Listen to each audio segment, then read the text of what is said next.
بسم الله والصلاة والسلام على رسول الله. مساء الفل. ميتسوبيشي لانسر بوما 2011 ما شاء الله. عملنا فرش الكراسي والاربع ابواب وجراب طاره هاند ميد مع جراب للفتيس، وكمان صاحب السياره طلب نغير قماش السقف من البيج للاسود. خلينا نبدا حاجه حاجه ونبدا بالاربع ابواب. زي ما بقول لك اللون بيج ترابي اللي هو نفس اللون ابواب البومه. مع الوقت او اغلب الابواب اللي بتتلزق بتفك من المنطقه دي. طبعا اللزق فيه منه انواع، في الصيني، في الاماراتي، في الايطالي. بوريك كل حاجه على الطبيعه وانت بتختار اللي انت عايزه، وبعرفك ده هيقعد قد ايه وده هيقعد قد ايه وده ضمانه ايه وده ضمانه ايه. نخش على جراب الطاره اللي عاجبني قوي ما شاء الله، الله اكبر. كربون وساده والخيطه الهاند ميد اسود.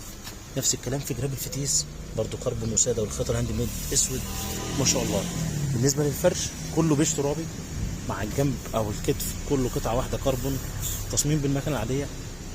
كرسي البومه بطبيعته هو ناشف، قعدته متعبه، بنحاول على قد ما نقدر نأسس كويس ونظبطه لك، عشان بفضل الله بنديك كرسي تاني خالص وقعده تانيه خالص، ونوعا ما او الى حد ما نقدر مريح جدا.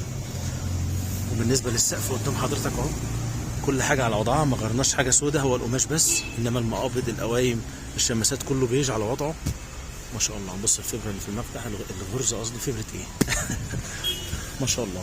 مخدع الكونسول بيتعمل مع الفرش. هفتح لك جنب جنب وباب باب زي ما انت متعود معانا. وبالمناسبه هنا بقى الفرش من غير جيوب. كذا عربيه بقول لك ان في ناس بتلغي الجيوب دي، وهنا صاحب السياره اللي لغاها ما هوش عايزها.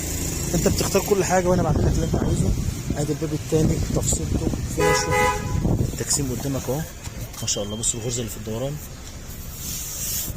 البومه من اول 2011 لحد ال 14 بيبقى الكرسي ده قطعه واحده وفي مخدع في النص، عكس السوبر اكشن والموديلات القديمه سواء اللي قبل السوبر اكشن او لحد 2008 في منه قطعه واحده وفي منه الاربعه قطعه. هنقفل لك برضه الناحيه الثانيه. بالمناسبه العربيه دي جت لنا من الجيزه، يا رب دايما عند حسن ظن الناس كلها اللي بيجي من المنصوره او من اي محافظه ثانيه اللهم امين. ادي الباب الثالث. بص برضه على فواصلك والفينش وكل حاجه، هتلاقي كل حاجه على وضعها. الغرزه اللي في الدوران، الغرزه اللي في الدوران ما شاء الله.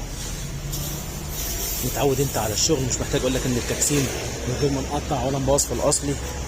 الحمد لله بفضل الله شفتوا كل حاجه وعرفناكم قبل كده وورينا لكم الناس اللي بتشد التجسيم ده وبتقطع في الاصلي، بتوريك بيبقى عاملين ايه ومخرمين ازاي. ادي الباب الرابع والاخير. ادي الكرسي من هنا بالغرزه اللي في الدوران ما شاء الله. بوريك كل حاجه وبعرفك وبفهمك عشان لو مفيش نصيب وهتجيلنا يبقى انت عارف تستلم ايه وتبص على الشغل ازاي. كرسي مشدود كويس مش معبي هوا، مهما تقعد عليه ولا هيكشكش ولا يهرر ولا يحتاج يتشد.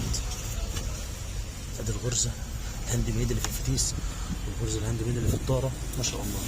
اسف لو طولت عليكم، اتمنى تتابعونا على طول وما تزهقوش مننا. اشكركم شكرا جزيلا، السلام عليكم.